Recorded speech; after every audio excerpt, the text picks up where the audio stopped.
2023 ഞങ്ങൾ ദൈവസന്നിധിയിൽ ഇരുന്ന് ഞങ്ങളുടെ പ്രാർത്ഥനാ റൂമിൽ കർത്താവ് ഞങ്ങൾക്ക് വെളിപ്പെടുത്തി തന്ന ആ റിലത്തെയാണ് ഇന്ന് നിങ്ങളുടെ മുമ്പിൽ ഞങ്ങൾ ഷെയർ ചെയ്യാൻ പോകുന്നത്. 2023 ஆண்டு நாங்கள் கர்த்தரோடு கூட இருக்கும்பொழுது கர்த்தரோட ஆவியானவர் எங்களுக்கு வெளிப்படுத்தி தந்த அந்த ஒரு ஆவிக்குரிய மண்டலத்தை தான் இந்த நாளில் உங்களோடு கூட நாங்கள் பகிர வாஞ்சிப்பது. 2024 റിലത്തെ കുറിച്ച് കേൾക്കാൻ എത്ര പേർ ആഗ്രഹത്തോടു കൂടെ വാഞ്ചയോടു കൂടെ ആയിരിക്കുന്നു? 2024 ஆண்டு இந்த ஆவிக்குரிய மண்டலத்தை குறித்து கேட்க எத்தனை பேர் ஆசையோடு வாஞ்சையோடு கூட இருக்கிறீங்க? ഞങ്ങൾ ഇപ്പോൾ തന്നെ നിങ്ങൾക്ക് വേണ്ടി അതിനെ ഡിക്ലെയർ ചെയ്യാൻ പോകുകയാണ്. நாங்கள் இப்பொழுதே இந்த ஆவிக்குரிய மண்டலத்தை உங்களுக்கு அறிக்கை பண்ண போகிறோம். 2024 the realm of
മോളുടെ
അനുഗ്രഹിക്കട്ടെ. God bless you.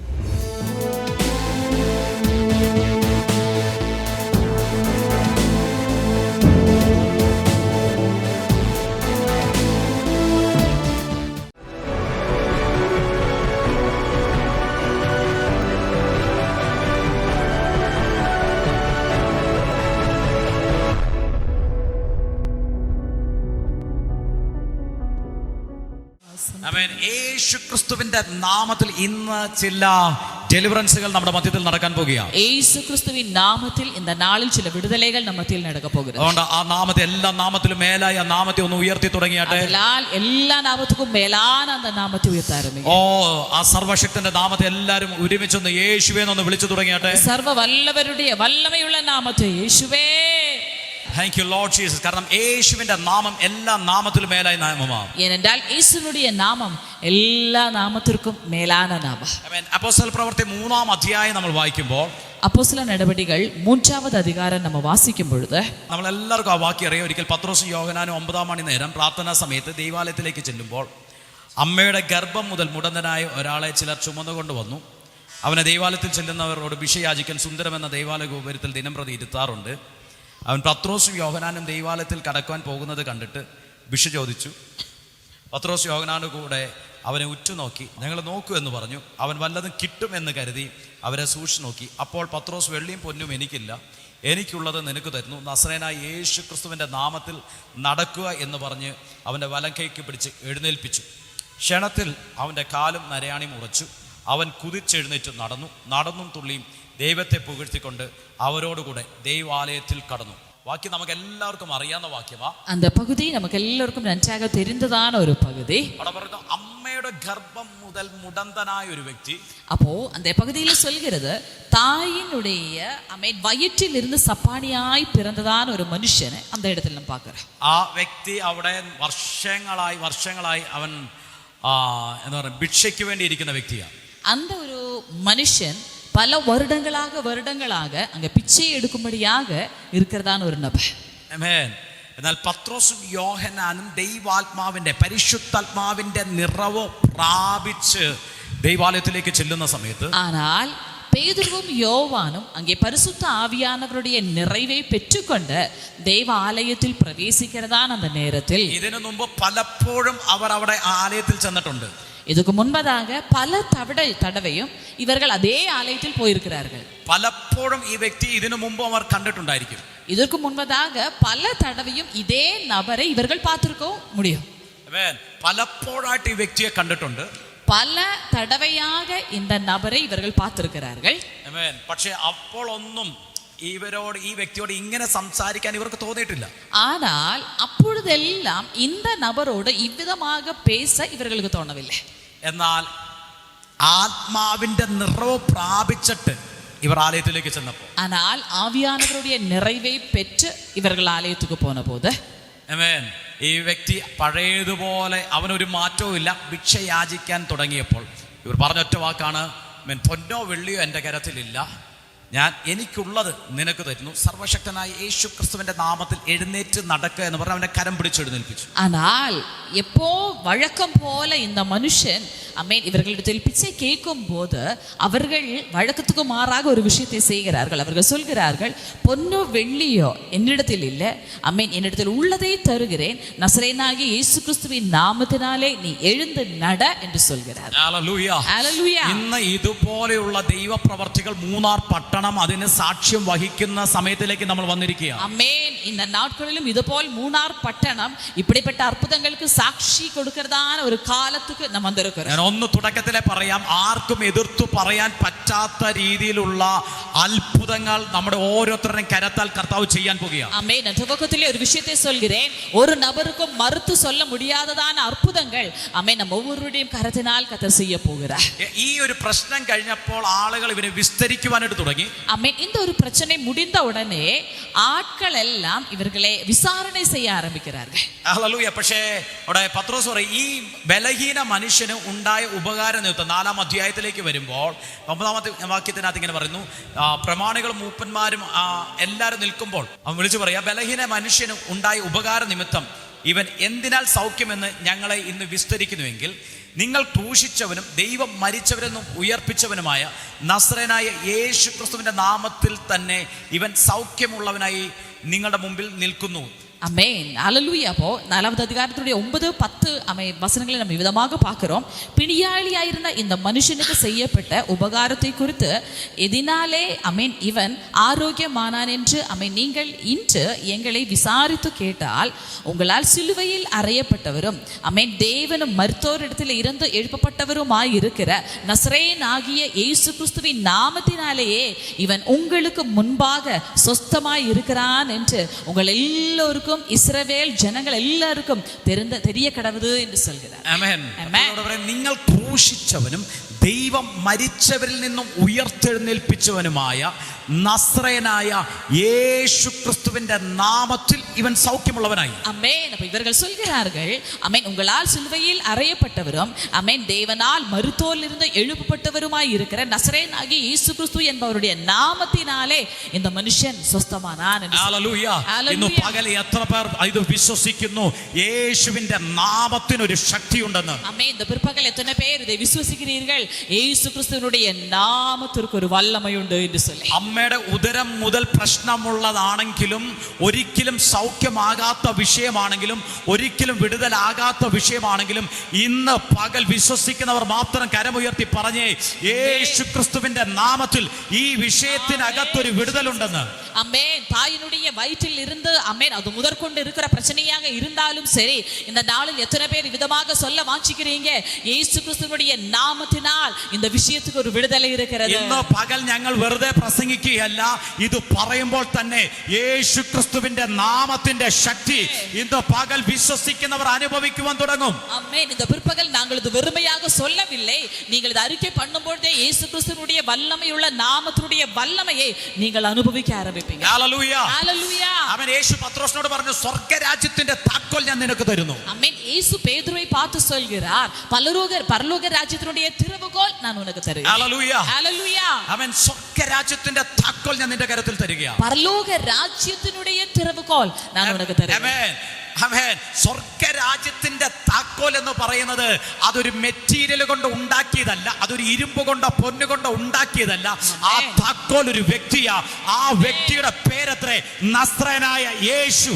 ஆமென். பரலோக ராஜ்யத்தினுடைய திறவுகோல் என்று சொல்வது இந்த உலகத்தினுடைய ஏதாவது பொன்னோ வெள்ளியோ மெட்டீரியல்னால செய்யப்பட்டதல்ல. ஆமென். அது ஒரு நபர், அவர் பேர்தான் கர்த்தராகிய இயேசுவானவர். ഹല്ലേലൂയ. ஹalleluya. ആമേൻ. അതുകൊണ്ട് പറഞ്ഞ യേശു കർത്താവ് ദാവീദിന്റെ ദാവീദ് ഗോത്രത്തിന്റെ താക്കോലുള്ളവൻ. ആമേൻ. സ്വർഗ്ഗരാജ്യത്തിന്റെ താക്കോൽ വഹിക്കുന്നവനത്രേ. ஆமென். அதனால தான் வசனம் விதமாக சொல்கிறது, அவர் தாவீதினுடைய திறவுகோலை உடையவர், பரலோக ராஜ்யத்தினுடைய திறவுகோலை உடையவராய் இருக்கிறார். ഓ, ഇന്ന് പകൽ ക്രൈസ്റ്റ് ജനറേഷന്റെ മേൽ ആമേൻ സ്വർഗ്ഗത്തിന്റെ താക്കോൽ, ഏത് പൂട്ടും തുറക്കാൻ പറ്റുന്ന, അടയപ്പെട്ട ആർക്കും തുറക്കാൻ പറ്റാത്ത വാതിലുകളെ തുറക്കാൻ കഴിയുന്ന, സ്വർഗ്ഗത്തെ തുറക്കാൻ കഴിയുന്ന ഒരു താക്കോലിനെ ഇന്ന് പകൽ കൈമാറുകയാ. ஓ, இந்த பிற்பகல் கிரைஸ்ட் ஜெனரேஷன் மீது ஆமென் ஒருவருக்கும் ஆமென் ஹalleluya துறக்க முடியாதான சிலதை திறக்கக்கூடியதான ஒரு பரலோக ராஜ்யத்தினுடைய திறவுகோல் சில நபர்களுடைய மீது பரலோகம் கைமாறுகிறது. ഹല്ലേലൂയ. ഹല്ലേലൂയ. പറഞ്ഞേ, മനുഷ്യർക്ക് അസാധ്യമാ, എന്നാൽ എന്റെ സ്വർഗ്ഗത്തിലെ ദൈവത്തിന് സകലതും സാധ്യമാണെന്നൊന്ന് ഡിക്ലെയർ ചെയ്ത് തുടങ്ങിയാട്ടെ. பிற்பகல் சொல்லுங்க, மனுஷர்களுக்கு அசாத்தியம், ஆனால் என்னுடைய பரலோக தேவனுக்கு எல்லாம் சாத்தியம். ഹല്ലേലൂയ. ஹalleluya. ആമേൻ. പത്രോസ് വീണ്ടും പറയും, ഈ ബലഹീന മനുഷ്യന് ഒരു ഉപകാരം ഉണ്ടായതുകൊണ്ടാണോ ഞങ്ങൾ വിസ്തരിക്കുന്നത്? ஆமென். பேதுரு மறுபடியும் கேட்கிறான், இப்படி பிணியாளியா இருந்த ஒரு மனுஷன் சொஸ்தமானான் என்பதினாலேயா நீங்கள் எங்களை விசாரிக்கிறீங்க? ഹല്ലേലൂയ. ஹalleluya. ഇവൻ സൗഖ്യമായത് ഒരു മാനുഷിക ശക്തി കൊണ്ടല്ല. ஆமென். இந்த மனுஷன் சொஸ்தமானது ஒரு மானுഷികமான വല്ലമയിനാലേ അല്ല. ആമേൻ. നിങ്ങൾ ക്രൂശിച്ചവനും ദൈവം മരിച്ചവരുടെ ഇടയിൽ നിന്ന് ഉയർത്തെഴുന്നേൽപ്പിച്ചവനുമായ നസ്രയനായ യേശു ക്രിസ്തുവിന്റെ നാമത്തിലത്രേ. ஆமென். உங்களால் சிலுவையில் அறையப்பட்டவரும் ஆனால் பிதாவாகிய தேவன் மருத்துவரிடத்தில் இருந்து உயிரோட எழும்ப பண்ணினவருமாகிய நஸ்ரேயனாகிய இயேசு கிறிஸ்துவினுடைய நாமத்தினாலேயே இந்த விடுதலை உண்டாயிற்று. ഓ, ഇന്ന് തുടക്കത്തിൽ തന്നെ ആ നാമത്തെ ഒന്നും കൂടെ ഒന്ന് ഉയർത്തി തുടങ്ങിയാട്ടെ. ஆமென். ஆமென். துவக்கத்திலேயே அந்த நாமத்தை ஒரு விசை கூட ஆமென் உயர்த்த ஆரம்பிங்க. ഓ, ഒരിക്കൽ കൂടി യേശുവേ എന്ന് തുടക്കത്തിൽ വിളിച്ചു തുടങ്ങിയാട്ടെ. ஓ, துவக்கத்திலேயே இயேசுவே. ആമേൻ. നിങ്ങൾ വിളിക്കുമ്പോൾ, ആ നാമത്തെ വിളിക്കുമ്പോൾ എല്ലാ മുഴങ്കാലും ആ നാമത്തിന് മുമ്പിൽ മടങ്ങുവാൻ ஓ തുടങ്ങും. நீங்க இயேசுவே என்று அழைக்கும் பொழுதே எல்லா முழங்கால்களும் அந்த நாமத்துக்கு முன்பதாக அமேன் மடங்கும். ഹല്ലേലൂയ. ஹalleluya. ഇന്ന് ഒരുമിച്ച് യേശുവേ എന്ന് നമ്മൾ ഡിക്ലെയർ ചെയ്യുമ്പോൾ அமேன். இன்றைக்கு ஒருமித்து நாம் இயேசுவே என்று அறிக்கை பண்ணும்போது ദേശത്തിലുള്ള സകല അന്ധകാര ശക്തികളും ആമേൻ. ആ നാമത്തിന്റെ മുമ്പിൽ മുട്ടുകാൽ മടക്കുവാൻ തുടങ്ങും. அமேன். தேசத்தில் இருக்கிற சகல அந்தகார வல்லமைகளும் இயேசுவின் நாமத்துக்கு முன்பதாக വീണ്ടും പരിശുദ്ധാത്മാവ് ഞാൻ കേൾക്കുന്ന ആ നാമത്തിന്റെ ശക്തി ഇതിനകത്തിരിക്കുന്ന അനേകർ അനുഭവിക്കാൻ പോകുകയാണ്. ஓ மறுபடியும் நான் ஆவியிலே கேட்கிறேன். அமேன். இயேசு என்ற நாமத்தினுடைய வல்லமை இங்க இருக்கிற அநேக நபர்கள் அனுபவிக்க ആ போகிறார்கள். യേശു ക്രിസ്തു എന്ന നാമത്തിന്റെ ശക്തി ഇതിനകത്ത് നിൽക്കുന്ന ഞങ്ങളെ കേൾക്കുന്ന പലരും ഇന്ന് പകല തന്നെ അനുഭവിക്കാൻ പോകുകയാണ്. ஆமென். இயேசு கிறிஸ்து என்ற நாமத்தினுடைய வல்லமை எங்களை கேட்கிற இதுக்குள் இருக்கிற அநேக நபர்கள் அனுபவிக்க போகிறீங்க. ഹല്ലേലൂയ. ஹalleluya. ഹല്ലേലൂയ. ஹalleluya. ആമേൻ. ആമേൻ. കർത്താവിന്റെ കരങ്ങളിലേക്ക് നിങ്ങളൊന്ന് ഏൽപ്പിച്ചു തുടങ്ങിയാട്ടെ. ஆமென். கர்த்தருடைய கரத்தில் ஒரு விசை கூட ஆமென். நீங்க உங்களையே ആമേൻ. എബ്രായ ലേഖനത്തിനകത്ത് വരുമ്പോൾ എബ്രയർക്ക് എഴുതിയ നിരൂപത്തിൽ വരുമ്പോൾ അതിന്റെ 13-ാം അധ്യായത്തിനകത്ത് ഇങ്ങനെ ഒരു വാക്യം കാണാൻ കഴിയും. அதனுடைய 13வது அதிகாரத்தில் இவ்விதமான ஒரு வசனத்தை நாம் பார்க்கிறோம். വാക്യം ഇങ്ങനെ പറയുന്നു. 13வது அதிகாரத்தினுடைய 8வது வசனம் இவ்விதமாக சொல்கிறது. യേശു ക്രിസ്തു ഇന്നലെയും ഇന്നും എന്നേക്കും മാറാത്തവൻ തന്നെ. ஆமென். இயேசு கிறிஸ்து அவர் ஆமென் நேற்றும் இன்றும் என்றென்றைக்கும் அவர் மாறாதவர். ഓ വിവിധം അന്യമായ ഉപദേശങ്ങളാൽ ആരും നിങ്ങളെ വലിച്ചു കൊണ്ടുപോകരുത്. ஆமென். பலவிதமான அந்நிய போதனைகளால் ஆமென் அலைப்புண்டு ஆமென் திரியாதிருங்கள். ഓ ആചരിച്ചു പോകുന്നവർക്ക് പ്രയോജനമില്ലാത്ത ഭോജന നിയമങ്ങളാലല്ല, ஆமென் ഭോജന പദാർത്ഥങ്ങളിനാലേ അല്ല, കൃപയാൽ തന്നെ ഹൃദയം ഉറപ്പിക്കുന്നത് നല്ലത്. ஆமென் கிருபையினாலே இருதயம் ஸ்திரப்படுத்துகிறது நல்லது. 8-ാമത്തെ വാക്യം നിങ്ങളൊന്ന് ശ്രദ്ധിച്ച്. 8வது வசனம் சொல்லுங்க. യേശു ക്രിസ്തു இயேசு கிறிஸ்து ഇന്നലെയും நேற்றும் ഇന്നും இன்றும் എന്നേക്കും என்றும் അനന്യം തന്നെ. மாறாதவராய் இருக்கிறார். ഹല്ലേലൂയ. ஆமென். ആമേൻ. അതുകൊണ്ട് ஆதலால் ആ ക്രിസ്തുവിന്റെ കൃപയാൽ തന്നെ அந்த கிறிஸ்துவினுடைய கிருபையினாலே ഓ നിങ്ങളുടെ ഹൃദയം ഉറപ്പിക്കുന്നത് നല്ലത്. ஓ இருதயம் ஸ்திரப்படுத்துகிறது நல்லது. ആമേൻ. പലരും വിവിധവും അന്യമായ ഉപദേശങ്ങളാൽ ആരും നിങ്ങളെ വലിച്ചു കൊണ്ടുപോകരുത്. பலவிதமான அந்நிய போதனைகளால் அலைப்புண்டு அமைத்திரியாதிருங்க. എന്നുവെച്ചാൽ ക്രിസ്തുവിന്റെ ഉപദേശമല്ലാതെ, அப்படின்னு சொன்னால் கிறிஸ்துவினுடைய போதனை அல்லாமல், യേശു ക്രിസ്തുവിനെ കുറിച്ചുള്ള അടിസ്ഥാനമല്ലാതെ இயேசு கிறிஸ்துவை பற்றும் அடிஸ்தானம் அல்லாமல் നിങ്ങളുടെ ആത്മീയ ജീവിതം മറ്റൊരു അടിസ്ഥാനത്തിൽ പണിയപ്പെടാൻ നിങ്ങൾ ഏൽപ്പിച്ചു കൊടുക്കരുത്. ஆமென். உங்கள் ஆவிக்குரிய வாழ்க்கை வேறொரு அடிப்படையின் மேல் கட்டி எழுப்ப நீங்க விட்டுவிடக் கூடாது. ആമേൻ. ക്രിസ്തുവിനോടുള്ള നിങ്ങളുടെ ഏകാഗ്രതയിൽ നിന്ന് ஆமென். கிறிஸ்துவை பற்றும் உங்களுடைய அந்த கவனத்தை விட்டு ഓ മറ്റൊന്നിലേക്ക് നിങ്ങളുടെ ഹൃദയം മാറിപ്പോകരുത്. ஆமென் வேற ஒன்றுக்கும் நேராக உங்களுடைய இதயம் திரும்ப கூடாது. എല്ലാത്തിലും എല്ലാമായിരിക്കുന്ന ക്രിസ്തുവിൽ തന്നെ ഫോക്കസ് ചെയ്യുന്ന ഒരു ജനറേഷനായി നിങ്ങൾ മാറുക. எல்லாவற்றுக்கும் எல்லாமா இருக்கிற கிறிஸ்துவையே கவனிக்கிற ஒரு தலைமுறையாக நீங்க மாறுங்க. ഹല്ലേലൂയ. ഹല്ലേലൂയ. പത്രോസിന്റെ കരത്തിൽ ആദ്യത്തെ സൗഖ്യം എന്ന് വെച്ചാൽ ആത്മാവ് നിറഞ്ഞ ആദ്യത്തെ സൗഖ്യത്തിൽ പറഞ്ഞു, ഇത് മറ്റൊരു വ്യക്തിയാൽ സംഭവിച്ചതല്ല, ഇതൊരു മറ്റൊരു ശക്തിയാൽ സംഭവിച്ചതല്ല, നിങ്ങൾ ക്രൂശിച്ചവനും ദൈവം മരിച്ചവരിൽ നിന്ന് ഉയർത്തെഴുന്നേൽപ്പിച്ചവനുമായ യേശു ക്രിസ്തുവിന്റെ നാമത്തിൽ ഇത് സംഭവിച്ചത്. ஆமென். பேதுருடைய கரத்தால் உள்ள முதல் அற்புதம் நடக்கும் பொழுதே பேதுரு அந்த இடத்தில் அறிக்கை பண்ணுகிறான், இது வேறொரு நாமத்தினாலே அல்ல, வேறொரு நபராலே ஒன்றுமே அல்ல. ஆமென். நீங்கள் சிலுவையிலே ஆமென் அடுத்தவரும் ஆனால் பிதாவாகிய தேவன் உயிரோடு எழுப்புகிறவரும் ஆகிய இயேசு கிறிஸ்துவினுடைய നാമത്തിനാലേ இந்த സുഖം വന്നത് എന്ന് சொல்லி. എന്നാൽ ഇവിടെ എബ്രായ ലേഖന കർത്താവ് പറയാ, ആ യേശു ഇന്നലെയും ഇന്നും എന്നേക്കും ഒരിക്കലും മാറാത്ത ദൈവമത്രേ. ஆனால் இப்பொழுது எபிரேய நிருபம் வழியாக ஆமென் வார்த்தை ஆவியானவர் சொல்கிறார், அந்த இயேசுவானவர் நேற்றும் இன்றும் என்றென்றைக்கும் அவர் മാറാதவராய் இருக்கிறார். ഹല്ലേലൂയ. ഹല്ലേലൂയ. അങ്ങനെയാണെങ്കിൽ അന്ന് അത്ഭുതം സംഭവിച്ചെങ്കിൽ, അന്ന് വിടുതൽ സംഭവിച്ചെങ്കിൽ, ഓ ഇന്ന് പകലും ആ നാമത്തെ വിശ്വസ്തയോടെ ആരുപയോഗിക്കുന്നുവോ, ആ നാമത്തെ വിശ്വാസത്തോടെ ആരുപയോഗിക്കുന്നുവോ, ആ നാമത്തെ ആര് വിളിക്കുന്നുവോ, അവരുടെ ജീവിതത്തിൽ ഇന്നു മുതൽ അത്ഭുതങ്ങൾ കാണുവാൻ തുടങ്ങും. அப்படி என்று சொன்னால் விசுவாசத்தோடு ஆமென் யார் இந்த நாமத்தை உபயோகப்படுத்துகிறீர்களோ, வல்லமையோடு கூட யார் இந்த நாமத்தை பயன்படுத்துகிறீர்களோ, அவர்களுடைய வாழ்க்கையில இதுவரை കണ്ടിടാത്തதான അത്ഭുതങ്ങളും മാറ്റങ്ങളും നിശ്ചയமாக காண்பீர்கள். ഹല്ലേലൂയ. ഹല്ലേലൂയ. ഒന്ന് ഡിക്ലെയർ ചെയ്ത് തുടങ്ങി. ഒരുങ്ങിയാട്ടെ. ഓ എൻ്റെ ലൈഫിൽ യേശു ക്രിസ്തു എന്ന താക്കോൽ ലഭിച്ചിരിക്കുന്നത് കൊണ്ട്, സ്വർഗത്തെ തുറക്കുന്ന ഒരു താക്കോൽ ലഭിച്ചിരിക്കുന്നത് കൊണ്ട് ഞാൻ ഇനി അത്ഭുതങ്ങൾ കാണാൻ പോവുകയാണെന്ന്. ஆமென் சொல்லுங்க. உங்களுடைய வாய்னால அறிக்கை பண்ணுங்க.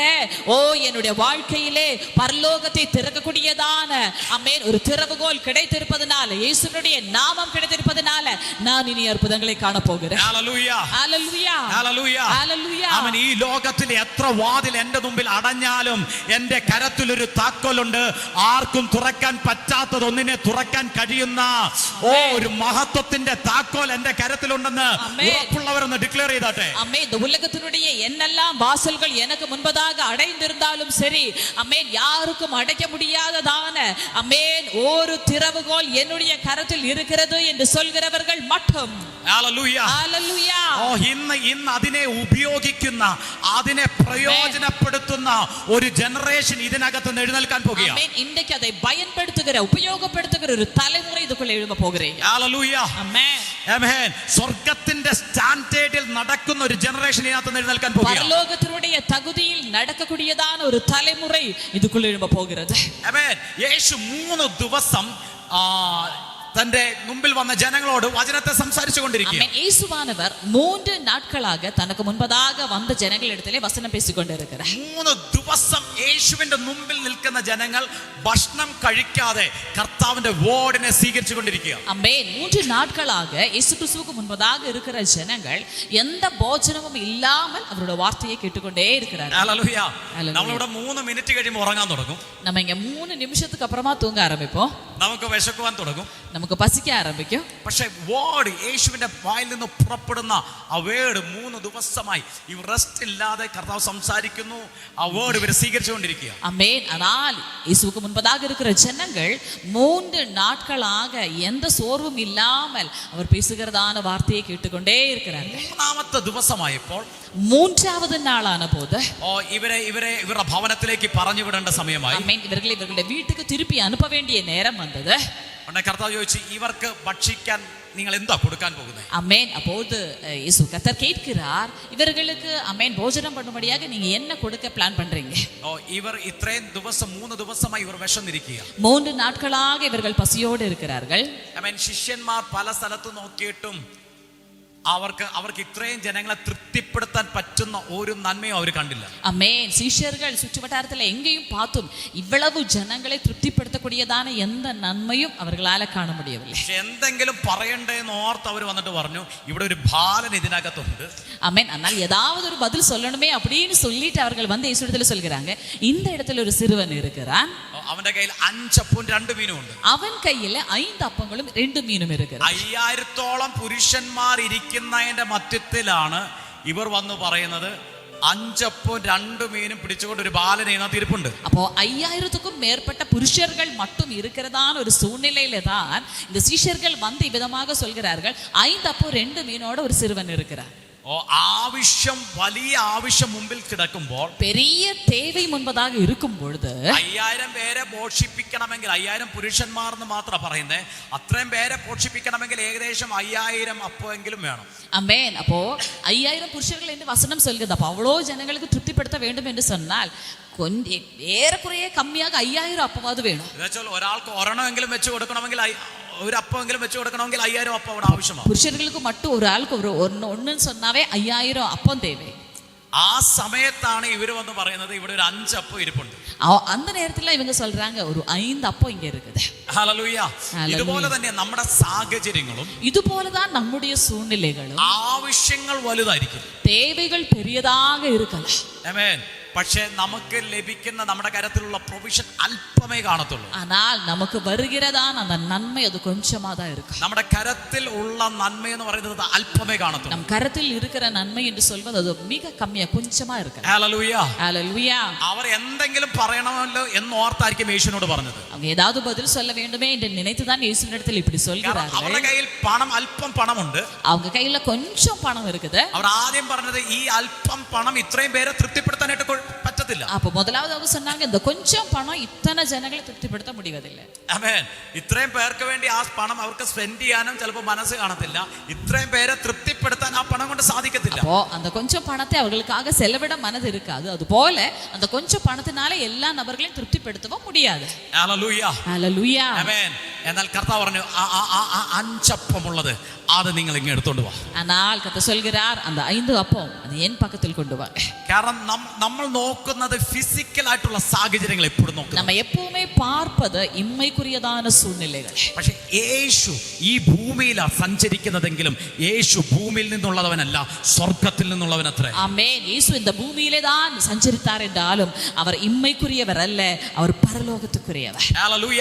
യേശുവിന്റെ പ്രവൃത്തി ഈ ഭൂമിക്കൊത്തവണ്ണമുള്ളതല്ല, ഈ ഭൂമിയിലെ നിയമത്തിനൊത്തവണ്ണമല്ല, സ്വർഗത്തിന്റെ മഹത്വത്തിനൊത്തവണ്ണമാണ് കർത്താവ് പ്രവർത്തിക്കുന്നത്. ஆமென். இயேசு கிறிஸ்துவினுடைய ஒவ்வொரு கிரியைகளும் அது இந்த பூமியினுடைய நியமங்களுக்கு ஏற்றபடியாக அல்ல, பரலோகத்தினுடைய திட்டங்களுக்கு அவருடைய பரலோகத்துடைய மகிமைக்கு ஏற்றபடியாக இருக்கிறது. ക്രൈസ്റ്റ് ജനറേഷൻ നിങ്ങൾക്കൊരു ഭയങ്കര ഷിഫ്റ്റിംഗ് ഇന്ന് പകൽ സംഭവിക്കാൻ പോകുകയാണ്. ஆமென். கிரைஸ்ட் ஜெனரேஷன் இந்த பிற்பகல் ஒரு ஷிஃப்டிங், ஒரு உயர்வுமுள்ள வாழ்க்கையில் நடக்க போகிறது. അതിനെ വിശ്വസിച്ച് സ്വീകരിക്കാൻ കഴിയുന്നവർ അതിനെ സ്വീകരിച്ചു. ஆமென். இன்றைக்கு விசுவாசித்து அதை பெற்றுக்கொள்ள முடிகிறவர்கள் அதை பெற்றுக்கொள்ளுங்க. ഈ ലോകത്തിന്റെ നിയമത്തിനൊത്തവണ്ണമല്ലാതെ സ്വർഗത്തിന്റെ മഹത്വത്തിനൊത്തവണ്ണം ക്രിസ്തുവിന്റെ തലമുറകൾ ഇന്ന് പകൽ തൊട്ട് നടക്കാൻ പോകുകയാണ്. ஆமென். இந்த உலகத்தினுடைய நியமங்களுக்கு ஏற்றபடியாக அல்ல, பரலோகத்தினுடைய தகுதிக்கு ஏற்றபடியாக கிறிஸ்துவினுடைய தலைமுறைகள் நடக்க போகிறது. ഹല്ലേലൂയ. ஹல்லேலூயா. ആമേൻ. ഈ ലോകത്തിന്റെ സാഹചര്യങ്ങൾ നോക്കിയാൽ നമുക്ക് ഒന്നും നടക്കത്തില്ല, എല്ലാം അസാധ്യമായിരിക്കും. ஆமென். இந்த உலகத்தினுடைய சூழ்நிலை பார்த்தா ஒன்றுமே நடப்பதில்லை, எல்லாமே அசாத்தியமாக இருக்கலாம். ഈ ലോകത്തിന്റെ സിറ്റുവേഷൻ നോക്കിയാൽ സകലതും അസാധ്യമായിരിക്കും. இந்த உலகத்தினுடைய சிச்சுவேஷன் பார்த்தால் ஆமென் எல்லாமே அசாத்தியமாக இருக்கும். എന്നാൽ സ്വർഗത്തിലെ മഹത്വത്തിലേക്ക് നോക്കിയാൽ അസാധ്യമായിട്ട് ഒന്നും ആമേൻ വിശ്വസിക്കുന്നവർക്ക് കാണത്തില്ല. ஆனால் பரலோகத்தினுடைய மகிமைக்கு நேராக பார்க்கும் பொழுது விசுவாசிக்கிற உங்களுக்கு ஒன்றுமே அசாத்தியமாக ഇന്ന് இருப்பதில்லை. പകൽ ഞാൻ ഡിക്ലെയർ ചെയ്യുന്നു, വിശ്വസിക്കുന്നവർക്ക് അസാധ്യമായിട്ട് ഒന്നുമില്ല ദൈവമക്കളെ. இந்த பிற்பகல் நாங்க அறிக்கை பண்ணுகிறோம், விசுவாசிக்கிற உங்களுக்கு அசாத்தியமாக ஒன்றுமே നിങ്ങൾ இல்லை. തന്നെ കരങ്ങൾ ഉയർത്തി പറഞ്ഞേ, വിശ്വസിക്കുന്നവർക്ക് അസാധ്യമായിട്ടൊന്നുമില്ല. கரங்களை உயர்த்தி சொல்லுங்க, விசுவாசிக்கிற எனக்கு அசாத்தியமாக ஒன்றுமே இல்லை. நம்முடைய ஞாயிற்றுக்கிழமை ஆராதனை காலை 10 மணி அளவில் கில்கால் ஹால், போஸ்ட் ஆபீஸ் எதிரி, மூனார். நம்முடைய ஜூம் மீட்டிங் எல்லா ஞாயிற்றுக்கிழமைகளிலும் காலை 7:30 மணி அளவிலும் எல்லா வெள்ளிக்கிழமைகளிலும் மாலை 6:30 மணி அளவிலும் நடைபெறும். கர்த்தர் செய்த அற்புத சாட்சிகளும் ஆசீர்வதிக்கப்பட்ட வார்த்தைகளும் உங்களுக்கு கிடைக்க கிரைஸ்ட் ஜெனரேஷன் மினிஸ்ட்ரீஸ் என்ற எங்களுடைய யூடியூப் சேனல் சப்ஸ்கிரைப் செய்யவும். வாட்ஸ்அப் மூலியமாக எங்களை தொடர்பு கொள்ள வேண்டிய தொலைபேசி எண் 9447775093. ஜெப உதவிக்காக எங்களை தொடர்பு கொள்ள வேண்டிய தொலைபேசி எண் 9447775093. Brother Tony Francis, sister Jinu Tony இவர்களுடைய அப்கமிங் மீட்டிங்ஸ் இவைகளை குறித்து அறியவும் மீட்டிங்ஸ் நடத்துவதற்கும் 9447442660 என்ற எண்ணிற்கோ அல்லது 9447775093 என்ற எண்ணிற்கோ அழைக்கவும்.